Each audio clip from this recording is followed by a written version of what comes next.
Président, ces artistes ont le devoir ou le droit d'intervenir et de dire quand ça ne va pas? Oui, ils ont le droit en tant que citoyens. Et ils ont surtout le devoir en tant que légende, en tant que figure. Ils sont devenus leaders parce d'opinion. que lorsque Dieu fait de vous une célébrité, lorsque les populations vous élèvent au niveau de célébrité, vous ne vous appartenez plus. Et le minimum que vous pouvez donner en retour à cette population, à vos fans, c'est d'être à leur côté. C'est de pouvoir avoir le courage de dénoncer les fléaux qui minent la société. C'est ça en fait le rôle sociétal d'une célébrité, d'une légende. Si vous êtes une légende et que vous vous taisez face aux injustices et que vous fermez votre bouche face aux tas qui minent la société, alors vous êtes une légende de pacotille. Vous êtes une légende égoïste. Vous ne pensez qu'à vous et à vos intérêts égoïstes. Vous vous en foutez de vos fans. Pourtant, vous n'êtes pas célèbre, vous n'êtes pas populaire si vous n'avez pas derrière vous une communauté.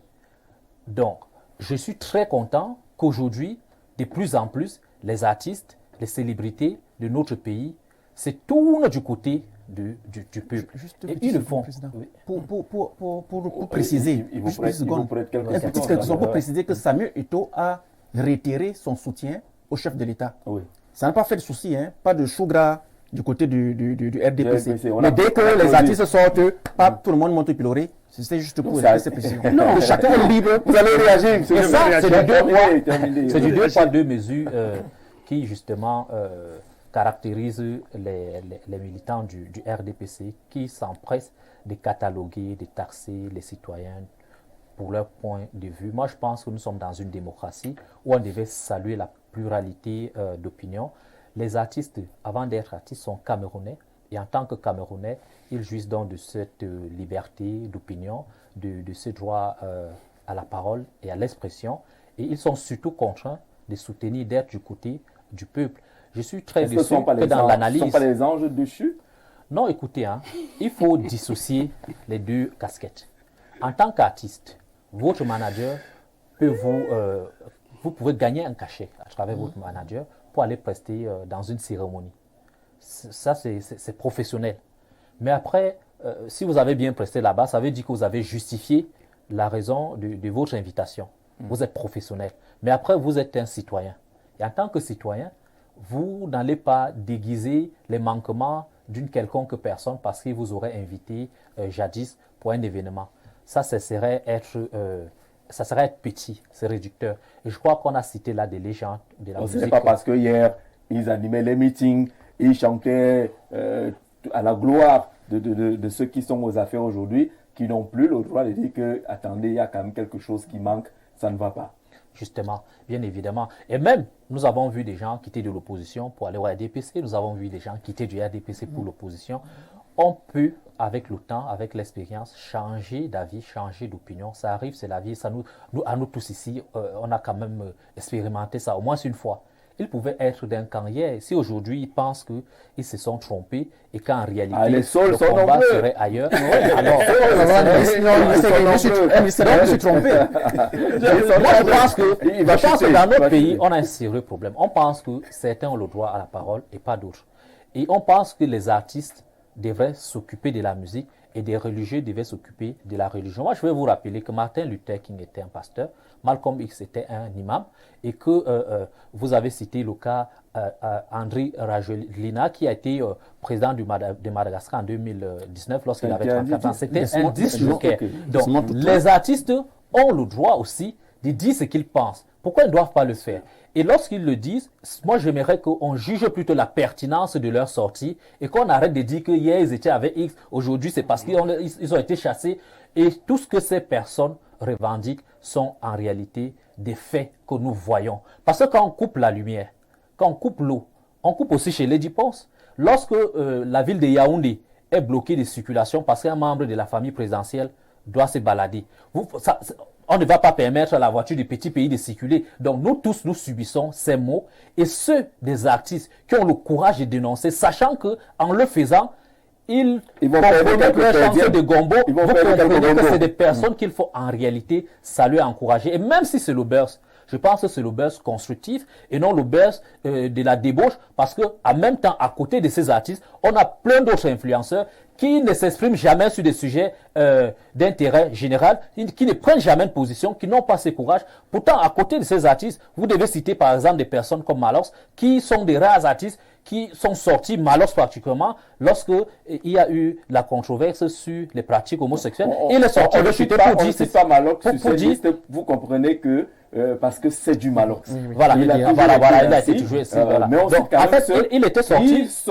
Il est sorti ces derniers temps. Il est sorti pour dire que la question liée à l'homosexualité devait être applicable à tout le monde, à tous les Camerounais. Et que la pénalité ne devait pas être une affaire des uns et des autres. Et ils sont nombreux comme ça qui le font. Moi, je crois qu'on devait plutôt encourager des personnes, notamment des artistes, qui s'intéressent à la gestion de la cité parce qu'ils sont très rares à le faire. Alors, je reprécise dans la formulation de la thématique, engagement politique. Est-ce que ces artistes montrent justement qu'ils sont dans la logique d'un engagement politique, qu'ils appellent au changement? Est-ce qu'ils le font par malice parce qu'on sait qu'ils ont désormais des difficultés pour s'exprimer à l'étranger ou pour avoir accès à quelques gombos? Ouais, parce que si de temps en temps on vous appelle plus, vous secouez un peu pour que le lendemain votre téléphone sonne que vraiment mon fils, si ça ne va pas, tu n'as pas besoin d'aller parler là-bas. Papa a compris. Vous savez qu'on l'appelle papa dans certaines conditions. On dit que papa va dire à maman ou maman va dire à papa que peut-être papa t'a compris, calme-toi. Est-ce que c'est le buzz sur le plan artistique parce qu'il y a des courants nouveaux qui sont arrivés avec une violence qui, parfois, cette violence met en difficulté les artistes dont les noms sont cités et qui sont quand même des artistes qui mènent, qui sont qui sont sur la scène depuis un certain nombre d'années. Benoît voulait réagir. Oui, non. Je voulais d'abord dire ici aux copanélistes, parce qu'effectivement, cette question revient à tous les coups. Pourquoi, dès qu'on s'attaque au RDPC ou à Paul Biya, c'est là que le RDPC sort? Pourquoi hier, quand Samuel Eto'o a marqué son soutien au président, le RDPC n'a rien dit? Je ne sais pas. Vous voulez qu'on s'attaque au RDPC ou au président du RDPC et qui réagit? Samuel Eto'o ne s'est pas attaqué au RDPC, il ne s'est pas attaqué au président du RDPC. Il a marqué son soutien. Maintenant, il a le droit. Non, tout le monde a le droit. Peut-être vous ne m'avez pas saisi ici. Je vous ai dit ici. On veut bien saisir. Non, je vous ai dit ici. Lui, il a le droit. Oui, parce qu'il soutient le papa. Tout le monde a le droit. Mais ceux qui ne soutiennent pas le papa sont des faux artistes. Il faut le tapage. Attendez, je vous le dis. Je vous ai dit ceci. Je vous ai dit, l'artiste est d'abord un habitué, l'artiste musicien est un habitué, si vous voulez même le dire, si on peut le dire ainsi, du buzz. Et vous avez bien mentionné sur votre thème. Le buzz, parce qu'effectivement, c'est les gens que nous essayons de célébrer aujourd'hui. Ils sont aujourd'hui étouffés par une nouvelle tendance, totalement. Si même on dit aujourd'hui que ces artistes-là, qu'ils se mettent sur la rue et que même les nouveaux-là qui sont dans la nouvelle tendance rendent les foules, on risque de trouver que ceux-là que vous avez qualifiés de légendes n'auront plus les gens derrière eux. Il faut déjà noter cela. Et à partir de là, on peut retrouver, n'est-ce pas, l'utilité du burst dont vous avez mis sur le thème. Mais j'ai dit ceci. Lorsqu'on s'attaque à un parti, ou on s'attaque à son leader, c'est au parti de réagir. C'est-à-dire, nous restons ouverts. C'est-à-dire, on est même relax dans la discussion. Ça veut dire, lorsque vous venez... On s'attaque à vous. Non. Lorsque petit pays observe que les petits avantages qu'on avait à une certaine époque, peut-être que les gens ne connaissent pas ce qu'on appelle l'avion taxi. Il suffisait d'aller à l'aéroport, vous payez une modique somme, et pendant quelques minutes ou quelques heures, l'avion se baladait avec vous, et le Cameroun, selon petit pays, se portait bien. Aujourd'hui, on nous compare, dit-il, à la République centrafricaine. Jean-Jacques, je vais vous dire. Est-ce qu'il s'est attaqué à vous? Effectivement, là, si ça s'arrête là, c'est une analyse. Nous sommes d'accord.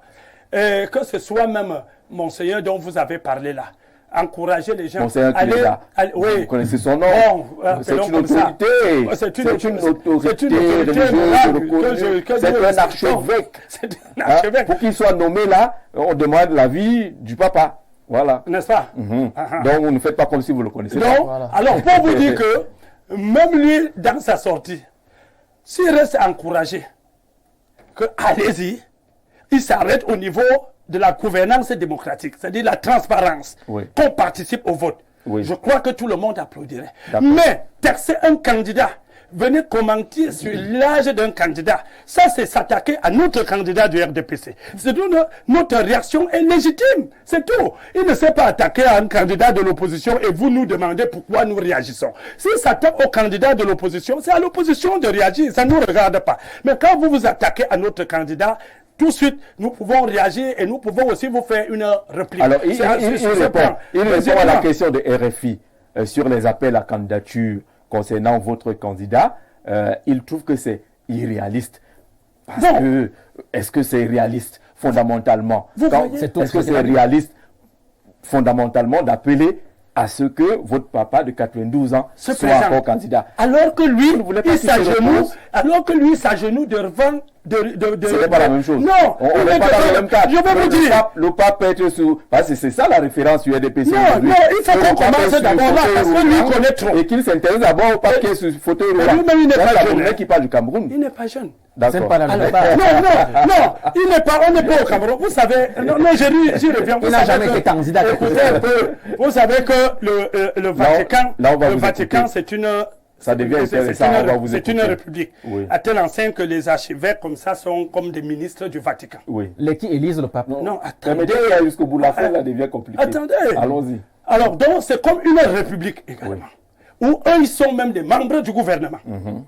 Lui, il ne s'intéresse pas sur l'âge de celui-là qui est dans le fauteuil roulant. Mais il vient en politique. Parce que même quand il glisse... Est-ce qu'on lui a posé la question sur le pape? On lui a posé la question sur la candidature du président Biya, sur l'appel à la candidature du président Biya. Il a répondu à une question. Oui, alors, ok. C'est même très, très dangereux de sa part. Je crois que le Vatican doit essayer de regarder sa situation. Il n'est pas le seul. Je vais vous dire. Monseigneur Dormant a tenu des positions tranchées du genre. C'est condamné. Par exemple, ce qui se passe. Très bien, mais vous voulez que pourquoi vous m'étouffez? Donc, pourquoi vous m'étouffez? Monsieur, je vous dis non, donc que vraiment il pouvait tout dire. Non, il pouvait tout dire que mais quand il les élections transparentes, mais il a même dit quelque chose de plus grave qui aurait dû vous intéresser. Que lorsqu'il parle de transition pacifique, vous sautez cet aspect de transition. Non, vous vous intéressez à l'aspect qui est naturel. Attendez un peu. L'aspect d'âge est quand même naturel, non? Même la transition, c'est un dérapage, tout simplement. Voilà. C'est un dérapage. Parce que nous sommes dans un pays qui a ses règles, dont la constitution est claire. Je ne sais pas à quel moment pour lui vient la transition. Bon, je ne sais pas ce qu'il met dans la transition politique. D'accord, là on est d'accord sur le débat. Oui. Donc moi je dis, il y a glissement. Il a fait le glissement dans la politique. Et moi je peux le comprendre aussi. C'est un homme de la foi, quand on fait glissement dans ce qu'on ne sait pas correctement exercer là-dessus, il peut y avoir de tels dérapages. Mais je pense qu'à la veille d'une élection présidentielle, pour un homme de Dieu, il doit être neutre. Il doit être neutre. Et vous êtes d'accord avec moi que lorsque vous prenez des positions jusqu'à critiquer l'autre candidature, l'autre candidat, candidat entre parenthèses, parce qu'on n'a pas encore ouvert les candidatures. Quand vous critiquez déjà le leader d'un parti, ça veut dire que vous ne prenez pas. Et je pense que c'est sur ça que nous sortons, c'est là que nous réagissons en disant non. Laissons le jeu équitable, comme on a dit. Laissons le jeu ouvert. Laissez chaque candidat. Je ne sais pas pourquoi le candidat du RDPC gêne tant les gens. Mais attends, c'est un candidat qui ne peut pas. Ça vous fait du bien, ça fait même du bien à Monseigneur Cléda. Merci, bonsoir. Moi, c'est Jovita depuis Maroua. Je pense que ces artistes n'ont pas peur. Je suis d'accord avec eux. Je soutiens leur engagement, même si après tu envoies les mots qui ne sont pas du tout polis. J'espère que c'est juste le clavier qui a écrit ce que j'ai lu un peu plus bas. C'est Bamo depuis Maroua qui soutient le point de vue de monsieur en costume gris. Alors, il faudra qu'on commence par voir la qualité de l'image. Ou des lunettes. Le gris. À ce jour là-bas, petit pays, longueur. Et Ngonorufine de Youpoesawa ont faim. Nous les connaissons. Qu'ils laissent notre parti. Et l'évêque ne peut pas faire ses reproches au père qu'on pousse là. Voilà, que c'est la famine qui fait parler ces artistes. Nous lisons vos messages comme tels que vous les envoyez, hein, dans tous les cas, puisque notre programme, c'est une causerie du soir. Il y a quand même beaucoup de messages qui disent que votre analyse d'entrée était bonne, mais d'autres qui estiment que cette affaire d'Ange Deschu là, c'est ignorer le fond de la sortie de ces artistes qui appellent quand même à un certain changement. Je reprécise que j'ai bien dit dans mon analyse que ces artistes sont les victimes d'un système Qu'ils ont contribué à mettre en place. qu'ils ont accompagné. Oui. Et aujourd'hui, c'est ça le problème du système actuel de gouvernance.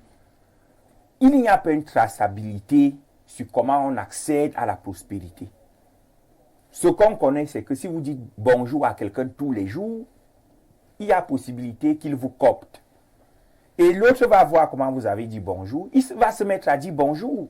On a un ministre qui ne pouvait pas faire 5 phrases sans citer le nom du président 5 fois.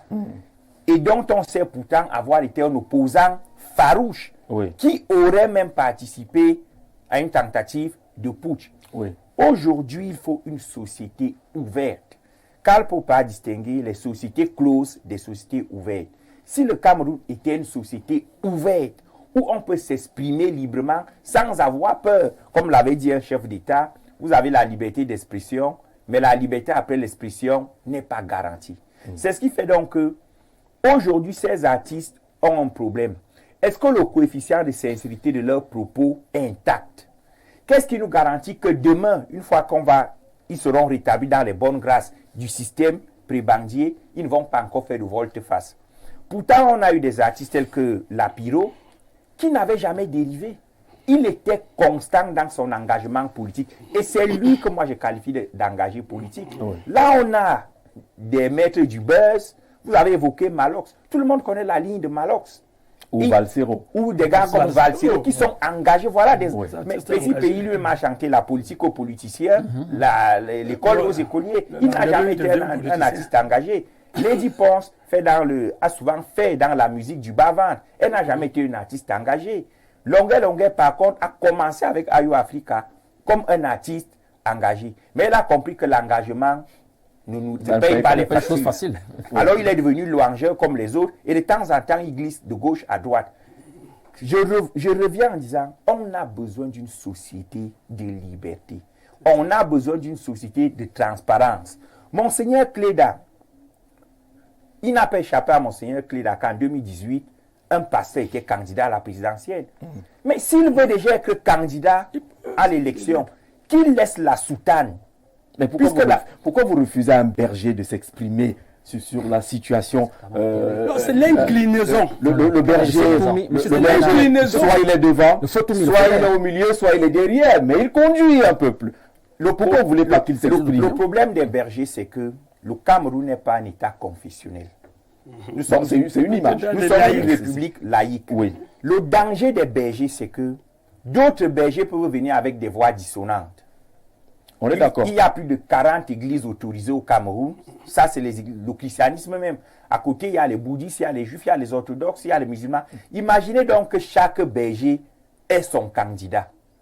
C'est le choc des bergers. C'est le choc des religions. Et c'est tant mieux pour la démocratie. Non, là, on n'est plus en démocratie. Parce qu'on est son candidat à une élection démocratique. Le principe de l'Église, c'est le dogme. Quand le berger a parlé, on suit. D'où le nom berger, qui conduit quoi? Des brebis. Or, la démocratie, c'est la liberté de conscience. Le berger vous donne les outils pour avoir le discernement. Oui, mais il ne vous attache pas. Le berger ne spolie pas. Il y a des brebis qui refusent d'avancer. Mais on connaît des pasteurs. On peut refuser d'avancer. On peut refuser d'avancer. Mais qu'est-ce qui gêne fondamentalement que Monseigneur Cléda vous dise qu'il souhaiterait qu'il y ait des élections, que les normes soient respectées, que ce soit démocratiquement accepté. Jusque-là, c'est bon. Jusque-là, c'est bon. Donc, il a le droit de parler. Seulement qu'il ne doit pas dire que votre candidat a quand même un certain âge. Là, il prend déjà parti. Mieux, il se déclare une fois. C'est ça le problème. À titre personnel, ce n'est pas le contenu des propos de Cléda qui me pose problème. C'est l'instrumentalisation d'une position sociale. Il est archevêque. Et il utilise son aura d'archevêque pour donner des orientations politiques. Alors pourquoi il n'y a pas eu ce débat sous Jean Zoua? qui avait également des sorties politiquement fortes. Pourquoi il n'y a pas eu ce genre de débat à cette époque-là? Pourquoi il n'y a pas de débat lorsque Monseigneur Mbarga demande d'aller s'inscrire sur les listes électorales et qu'on élève certains hauts dignitaires à des fonctions à l'Église qui ont un impact politique parce que l'Église est politique. Vous n'allez pas nous dire le contraire. Tout à l'heure, j'ai bien dit qu'on n'a pas la conscience de la République. Il faut qu'on apprenne à séparer l'Église avec grand E de la politique de l'État. Est-ce que c'est possible? Ce sont des dérives du système où les mêmes gens sont ministres ou bien sénateurs ou députés, ils sont chefs de village, ils sont présidents de conseil paroissial, d'autres sont même imams. Oui. Ça crée donc cette confusion au niveau des casquettes, d'où la société d'hypocrites. Tu es qui? Je suis tout. On ne peut pas être tout dans une république. Soit vous êtes journaliste, soit vous êtes analyste politique, soit vous êtes homme politique. Et je le précise, Monseigneur Cléda a le droit d'être un homme politique.